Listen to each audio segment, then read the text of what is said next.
Kita nyo, di ba? Figure 4. 4 na frame yan. Yan yung itsura niya. Wala siyang nakita. Sabi niya, dito ay wala siyang nakita na ito ay edited. Ang tanong ko, meron ba sa inyo pinakita ang NBI ng ganito? May pinakita ba si Abalos sa inyo na ganito ang report? That's first page. Okay, ito yon. So ito yon, mga kababayan. Lagay na natin yan. Gagamitin natin sa korte dito, sa korte ng Amerika, kapag pinush nila yung sinasabi nilang mga kaso-kaso dahil naglabas daw ng deepfake. Ngayon nyo sabihin na hindi totoo yung inilabas na pulburon video.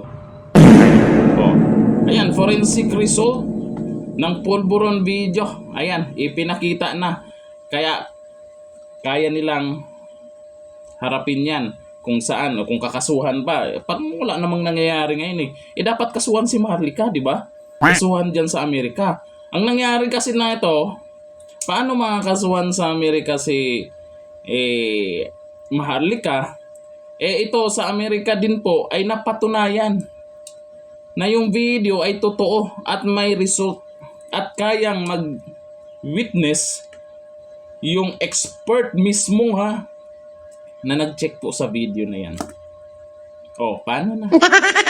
Yan mga nagsasabi na hindi totoo ay mas magaling kayo dito. Kaya yung sinasabi na itong nakaraan na pati yung mga nag-share ay kakasuhan. May vlogger pa isa dyan na bayarang vlogger na naglista. Nilista lahat ng mga nag-share. Ewan ko lang kung nalista niya lahat. Akalain mo mga nag-share, nilista. Ano nang balita ngayon? Siyempre ito, si Maharlika, siya yung naglabas. Alangan naman yung mga nag-share ang kakasuhan, tapos si Maharlika hindi. Si Maharlika naghihintay at may hawak na proof at mayroong gustong handang mag-witness na expert po dyan na papatunayan na talagang hindi po fake yung video. Ano na? Paya kayo ngayon.